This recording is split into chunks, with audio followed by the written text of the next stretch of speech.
Hello everyone, welcome to LRNR classes. So today we are going to discuss about human reproductive system.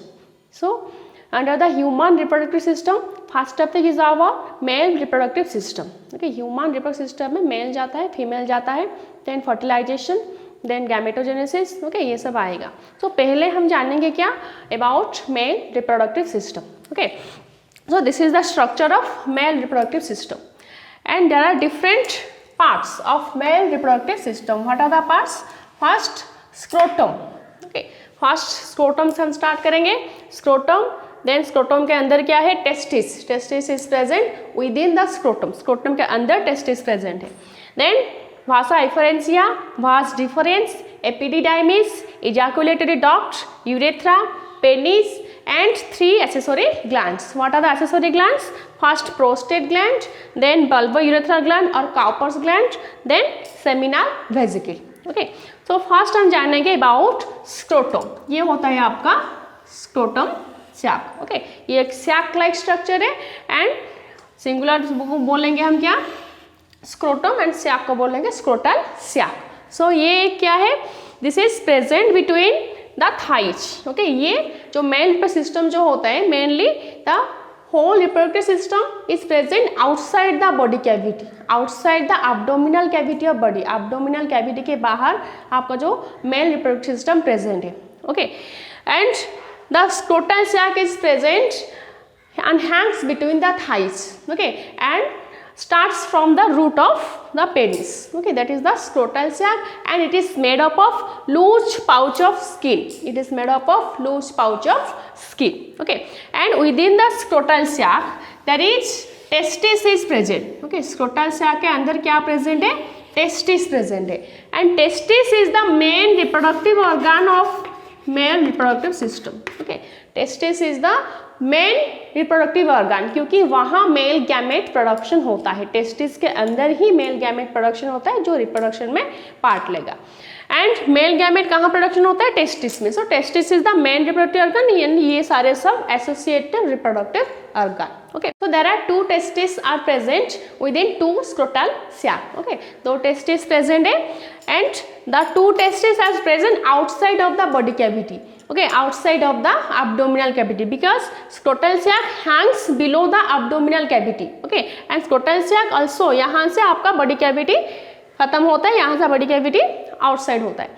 So ये आपका ये हो गया आपका abdominal cavity यहाँ से, और ये आपका body का outside present था. Okay, so scrotal sac, okay, ये है आपका scrotal sac and ये आपका abdominal cavity. So scrotal sac abdominal cavity के जो connection है वो होते हैं आपका inguinal canal. Okay, the scrotal sac or the testis is connected to the abdominal cavity of the body through inguinal canal or through inguinal cord or spermatic cord. Spermatic cord के through वो abdominal cavity से connected है, attached है. Okay, and 2 scrotal sac contains 2 numbers of testis. Okay, क्यों? वो body के बाहर present है. So at the time of embryo, so when the human male is at the embryonic stage, so embryonic stage और fetal stage में ये जो testis होता है वो body के अंदर present होता है. The testis is present within the body cavity, within the abdominal cavity. Okay, but जब after birth होने के बाद वो automatic testis जो होगा body के बाहर वो descend करेगा. Okay, so the testis automatically descends down in from the body cavity or comes down to outside the body cavity after birth. Okay, अगर ये नहीं हुआ, अगर कोई ह्यूमन मेल के केस में आफ्टर बार्थ के टाइम ये टेस्टिस नहीं आया बाहर, तो वो एक abnormality कंडीशन होता है, एंड वो कंडीशन को हम क्या बोलेंगे? Cryptorchidism condition. Okay, cryptorchidism condition. Okay, so if the human male testis fails to descend down the body cavity, then this is a abnormal condition, and that abnormal condition is called cryptorchidism condition. So ये जो scrotal sac है testis से body के बाहर ही क्यों present है? क्योंकि female reproductive system body के भीतर पूरा टोटल पार्ट प्रेजेंट है, but in the human male reproductive system the total system present outside the body. So why? Because the testis produces sperm. Testis का काम क्या है? वो स्पर्म प्रोड्यूस करेगा। ओके, वो स्पर्म प्रोड्यूस करेगा and sperm requires 2 degree Celsius lower than the body temperature. Okay, 2 to 3 degree Celsius lower than the body temperature. Body temperature में जो हमारा जो temperature normal temperature 98.4 degree Fahrenheit, then उससे 2 degree Celsius low temperature require करता है testis sperm production के लिए। अगर वो बॉडी के अंदर रह जाएगा तो हमारे नॉर्मल जो बॉडी टेम्परेचर होता है उसमें वो स्पर्म प्रोडक्शन नहीं कर पाएगा, इसीलिए टेस्टिस बॉडी के बाहर ऑटोमेटिकल डिसेंड डाउन होता है। अगर जो क्रिप्टोकिनिज्म कंडीशन है, अगर testis fails to descend down outside the body cavity, then body के अंदर वो टेस्टिस रह जाएगा तो वो स्पर्म प्रोडक्शन नहीं कर पाएगा, वो ह्यूमन मेल जो होता है वो रिप्रोडक्शन नहीं कर पाएगा, इनफर्टिलिटी कंडीशन है वो। So that's why the testis is essential to present outside the body cavity. Okay, to be present outside the body cavity. So ये होता है टेस्टिस के बारे में। टेस्टिस जो होता है ये लेंथ जो होता है 4.5 centimetre about approximately 4.5 centimetre and जो विड्थ होता है 2 to 3 सेंटीमीटर एंड जो वेट होता है 10 to 15 ग्राम्स का वेट होता है। Okay, and the testis present inside the scrotal sac. Okay, so next come to our testis जो कनेक्टेड है, ये एक कर्व दिखता है आपका, ये होता है स्पर्मेटिक कर्व। ये क्या होता है, ये आपका स्पर्मेटिक कर्व होता है। ये स्पर्मेटिक कर्व के वजह से वो एब्डोमिनल कैविटी जो होता है वो उसे अटैच रहता है टेस्टिस। देन टेस्टिस के नीचे भी एक कर्व होता है जो स्क्रोटल सैक को कनेक्ट करता है। ओके, वो कर्व जो होता है वो होता है क्या, गिवर्नाकुलम। ये होता है गिवर्नाकुलम, क्योंकि टेस्टिस को जो नर्वस सप्लाई होगा, जो ब्लड सप्लाई होगा, वो सब नर्वस टिश्यू, ब्लड टिश्यू जो है, जो ब्लड वेसल्स जो है, वो सब कनेक्टिव टिश्यू के थ्रू एक कर्ड बना लिया है। Okay, and that is the so testis is connected with the abdominal cavity through a cord, that is spermatic cord, that is spermatic cord। And ये जो स्पर्मेटिक cord क्या है, testis को जो एटरी सप्लाई होगा, ओके, जो ब्लड वेसल सप्लाई होगा, spermatic artery, spermatic when and nervous tissue nerve supply होगा।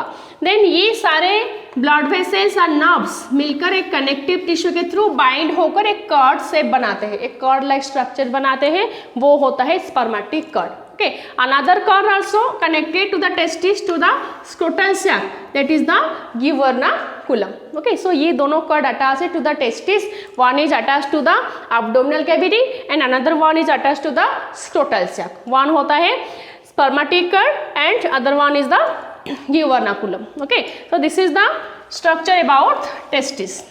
Then ये next structure क्या है, भाषा एफरेंसिया।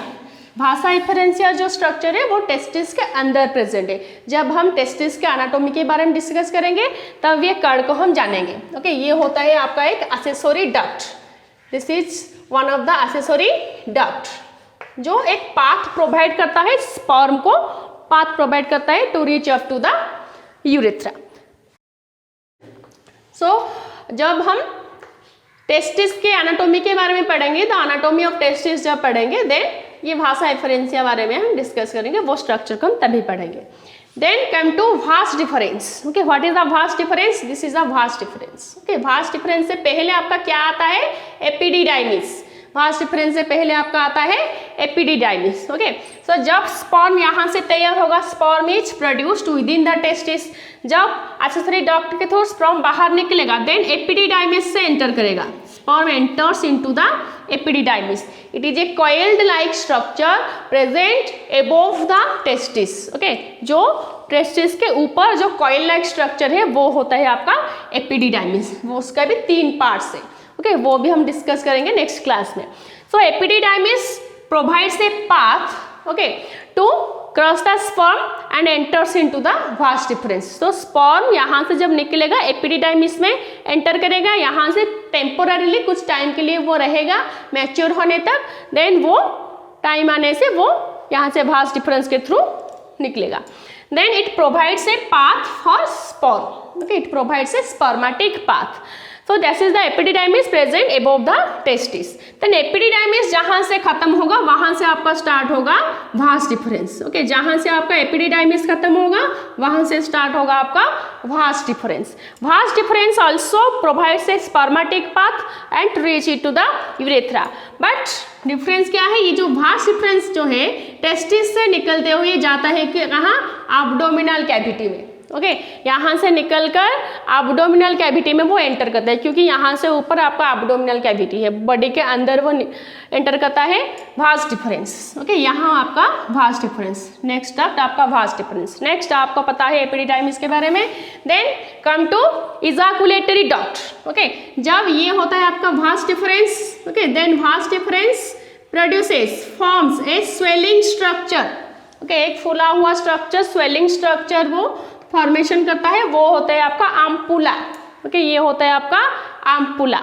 Then ampulla is connected to the, ये एक ग्लैंड होता है, एक्सेसरी ग्लैंड होता है जो क्या होता है, सेमिनल वेसिकल, यहाँ पर लिखा है. Okay then the vas deferens connect to the seminal vesicle. Okay so seminal vesicle में ये यहाँ से कनेक्ट होता है after union of vas deferens and seminal vesicle.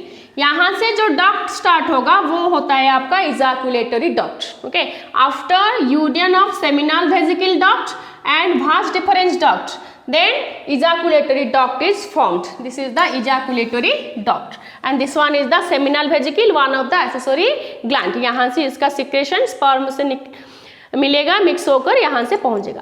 Then there are 2 ejaculatory ducts, यहाँ इस पार्ट में एक है, इस पार्ट में एक है. ओके 2 इजैकुलेटरी डक्ट्स है एंड दोनों के दोनों इजैकुलेटरी डक्ट एक पॉइंट पे यूनाइट होता है, वो होता है आपका यूरेथ्रा. ये होता है आपका urethra. Okay then come to urethra. Okay so 2 ejaculatory ducts are unite to form urethra, which is the main path. This is also called urinogenital duct. Okay, this is also called urinogenital duct. क्यों urinogenital duct ये बोलते हैं, क्योंकि वो urethra जो होता है, this is the urethra. Okay approximately 10 to 15 centimetre long होता है यूरेथ्रा.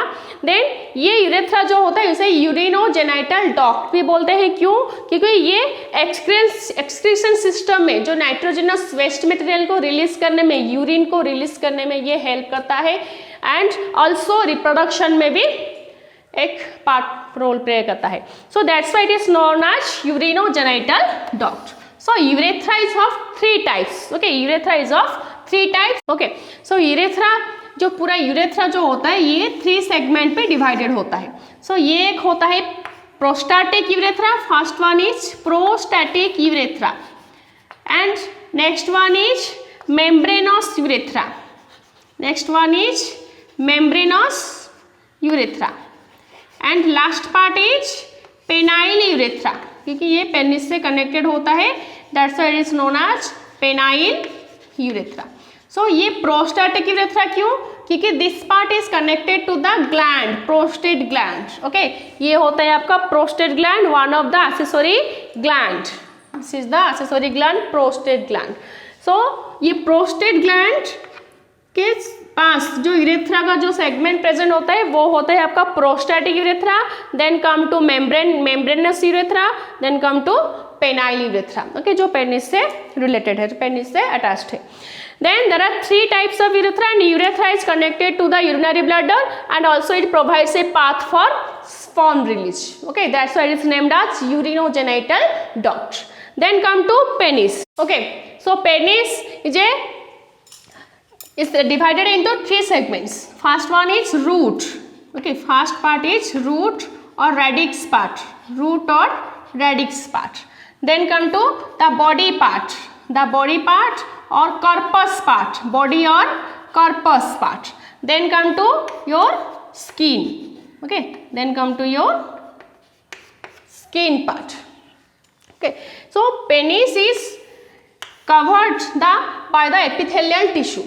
So penis पे भी जो 3 segments है, one is root, one is body part and another one is skin part. And ये जो skin होता है, that is loose pouch of skin is covered by to the penis and 2 types of tissue. Okay, 2 types of tissue is present in the skin part of penis, that is the corpora cavernosa and corpora spongiosum. Corpora cavernosa and corpora spongiosum, two types के two columns of tissue present होता है on the skin part of penis. So ये होता है आपका जो tip part, penis का जो टिप पार्ट है ये होता है आपका ग्लैंस पेनिस. ओके, ये होता है आपका ग्लैंस पेनिस जो कॉर्पोरा स्पॉन्जियोसोम का ही एक एक्सटेंडेड स्ट्रक्चर है. एंड जो फोर स्किन होता है, जो ग्लैंस पेनिस के ऊपर एक कवरिंग रहता है, वो foreskin, that is named as prepuce. That is named as prepuce. The fourth skin of penis is called prepuce, which is the covering of glans penis, and glans penis is the extended part of your corpora spongiosum. Okay, then come to your accessory glands. What are the accessory glands? There are three accessory glands are there. One is prostate gland, then Cowper's gland, then seminal vesicle.